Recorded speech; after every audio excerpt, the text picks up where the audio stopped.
Startup करो, हम भी अदानी जी जैसे बनना चाहते हैं कि भैया किसी भी बिजनेस में घुस जाओ और एकदम सक्सेस हो जाए। यह पहला सवाल था। दूसरा सवाल था कि ये अदानी जी हैं, ये किसी भी बिजनेस में घुस जाते हैं। पहले ये 1-2 बिजनेस करते थे, अब ये 8-10 सेक्टर्स में काम करते हैं। Airports, data centres, cement, solar energy, wind energy, aerospace and defence, consumer finance, renewables, media. तो उन्होंने मुझसे पूछा कि राहुल जी, हाँ वेट करो, बेटे हाँ, धन्यवाद। पोर्ट्स की बात भी थी।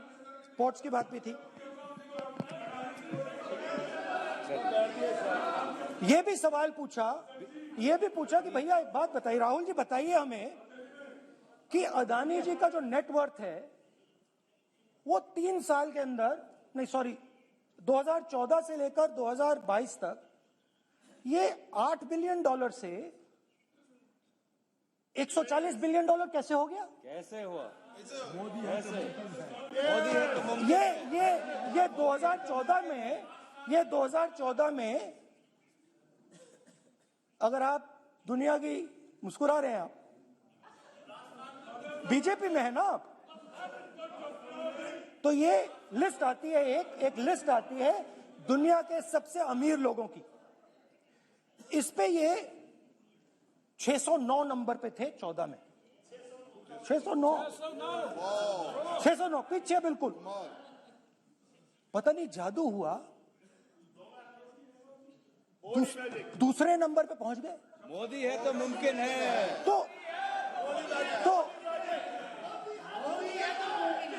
तो मुझसे पूछा यार, बहुत सारे लोगों ने पूछा कि भैया राहुल जी बताइए, हिमाचल में सेब की बात होती है, अदानी जी। कश्मीर में सेब की बात होती है, अदानी जी। पोर्ट्स की बात होती है, अदानी जी। एयरपोर्ट्स की बात होती है, अदानी जी। इंफ्रास्ट्रक्चर, अच्छा हम सड़क पे चल रहे हैं, मैं पूछूं किसने बनाई? अदानी जी। तो लोगों ने यह भी पूछा कि राहुल जी, ये जो अदानी जी जो हैं, इनकी सफलता कैसे हुई? ये इतने बिजनेसेस में कैसे घुस गए? इतनी सफलता कैसे प्राप्त हुई? और सबसे जरूरी सवाल, इनका हिंदुस्तान के प्रधानमंत्री के साथ क्या रिश्ता है और कैसा रिश्ता है? देश जानना चाहता है, तो देश जानना चाहता है। ये देखिए रिश्ता, ये देख लीजिए। प्लीज पोस्टर माननीय सदस्य पब्लिक में सर, नहीं स्पीकर सर, वो फोटो है सर, वो पोस्टर नहीं है। आप वरिष्ठ सदस्य हैं, प्राइम मिनिस्टर की फोटो है सर, उसके बहुत उनका अच्छा चेहरा दिख रहा है। उनके वहां पे उनके पीछे अदानी का लोगो है, अदानी जी के हवाई जहाज में घुस रहे हैं। तो मैंने सोचा कि आज के प्रेसिडेंट्स एड्रेस में मैं थोड़ा जो नरेंद्र मोदी जी का और अदानी जी का रिश्ता है उसके बारे में आपको थोड़ा बता देता हूं। प्लीज बताइए। तो वो आप बता देना।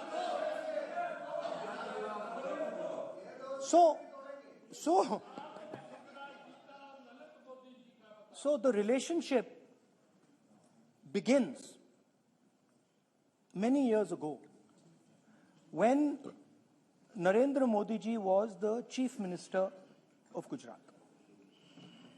And when most of India's business was asking questions of the Prime Minister, was against the Prime Minister, one man stood shoulder to shoulder with the Prime Minister.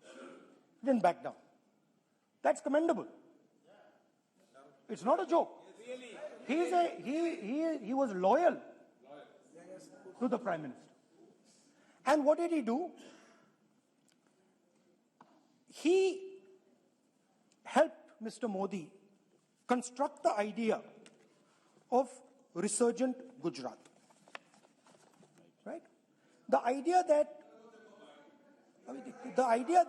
you bring these businessmen together, and you call it resurgent Gujarat, vibrant Gujarat, they're both. And he was the backbone in setting up that group of people. Okay? And the result of that was tremendous growth of his businesses in Gujarat. Expansion of his businesses. I think then the real magic starts. जब प्रधानमंत्री जी दिल्ली आते हैं और 2014 में असली जादू शुरू होता है। मैंने कहा कि 2014 में वो 609 नंबर पे थे, कुछ ही सालों में वो दूसरे नंबर पे पहुंच गए। कैसे पहुंचे? मैं आपको, बहुत सारी इंडस्ट्रीज में काम करते हैं, मैं आपको 2-3 इंडस्ट्रीज का उदाहरण दे देता हूं। एयरपोर्ट इंडस्ट्री की बात, एयरपोर्ट्स की बात करते हैं।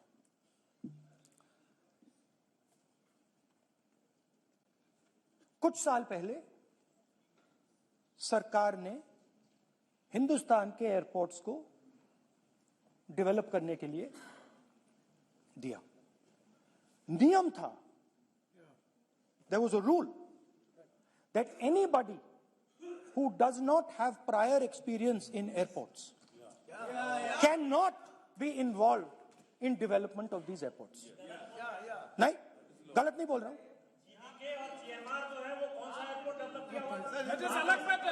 आप बैठ जाइए।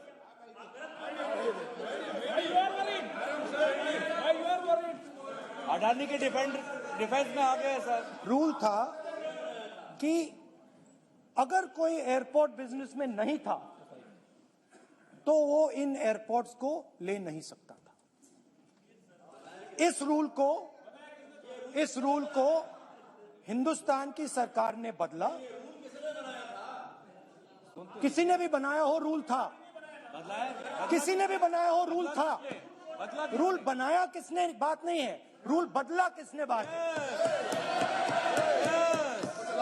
रूल बदला गया और किसके लिए? किसने किया है?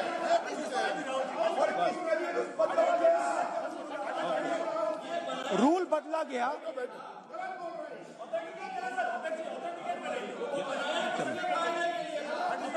सर, पार्लियामेंट्री अफेयर्स चलता रहेगा क्या sir?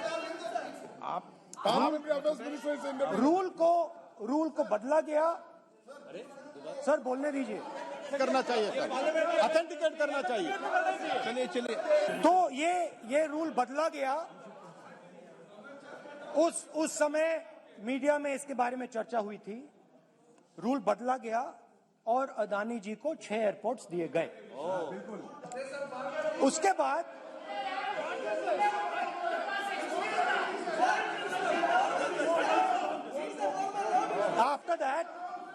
after that India's most strategic profitable airport, Mumbai airport,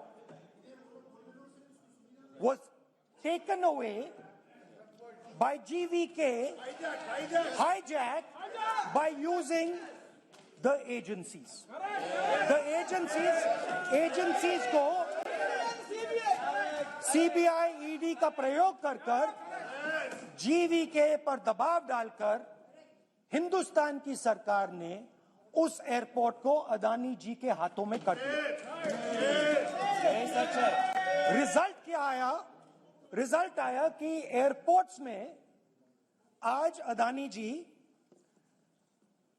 24% Hindustan की एयर ट्रैफिक को अपने एयरपोर्ट से निकालते हैं और 31% एयर फ्रेट उनके एयरपोर्ट्स में से निकलता है।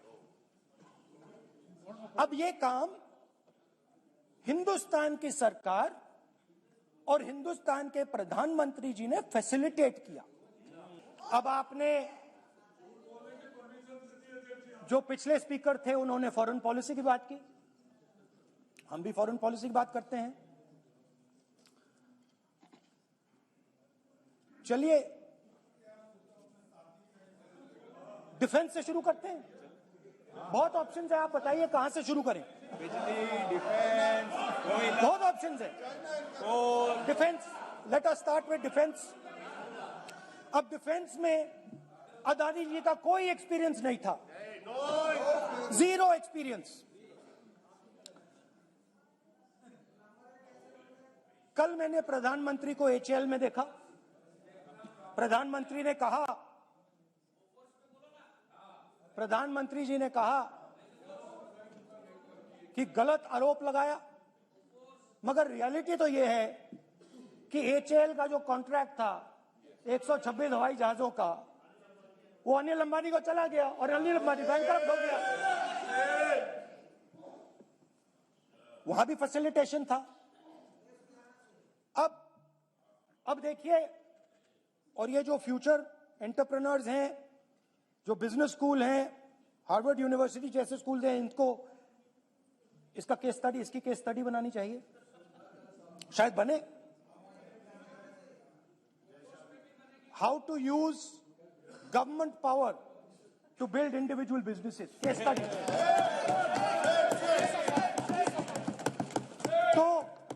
तो अब देखिए, अदानी जी की डिफेंस में इंटरेस्ट देखिए।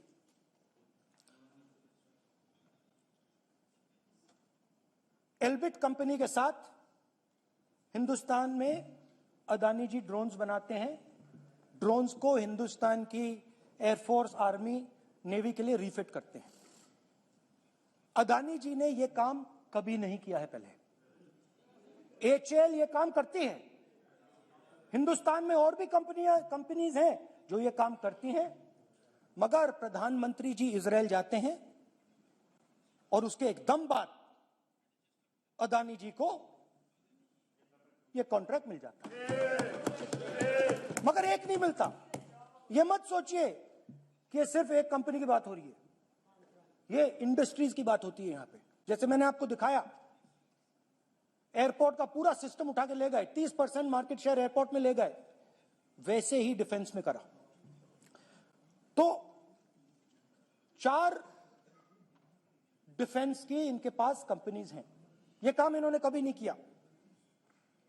स्मॉल आर्म्स, जिसमें टावर है जो हमारी स्पेशल फोर्सेस यूज करती है, आर्मी यूज करती है, जिसमें गलील स्नाइपर राइफल है, ये सब अदानी जी बनाते हैं। सीधा स्ट्रेट इजरायल में प्राइम मिनिस्टर जाते हैं, प्राइम मिनिस्टर के साथ वहां पे मतलब बीच में पैदल चलते हैं और फिर जादू से पीछे से इंडिया का फर्स्ट कॉम्प्रिहेंसिव एमआरओ मिल जाता है मेंटेनेंस के लिए, जहाजों के मेंटेनेंस के लिए। स्मॉल आर्म्स का बिजनेस मिल जाता है, इजरायली जो ड्रोन्स हैं उसका बिजनेस मिल जाता है। मतलब जो हिंदुस्तान और इजरायल का डिफेंस का रिश्ता है वो पूरा का पूरा अदानी जी के हाथ में चला जाता है, खत्म कहानी। हाँ, उसमें पेगासस भी है, तो पता नहीं वहां से क्या मतलब पेगासस कैसे आया, क्या हुआ, किसने दिया। अच्छा, एक और बड़ी इंटरेस्टिंग चीज है, एक कंपनी है अल्फा डिफेंस, जो डिफेंस इलेक्ट्रॉनिक्स का काम करती है, एवियोनिक्स का काम करती है, और बहुत स्ट्रेटेजिक कंपनी है। वो भी अदानी जी के हवाले कर दी गई, अदानी जी ने एक्वायर कर लिया। तो आपने देखा कि एयरपोर्ट्स का बिजनेस 30% मार्केट शेयर, हिंदुस्तान और इजरायल का जो वेपन्स का बिजनेस है 90% उठा के ले गए। एक विजिट, फॉरेन पॉलिसी। ये है फॉरेन पॉलिसी। चलिए, अब मैंने आपको इजरायल के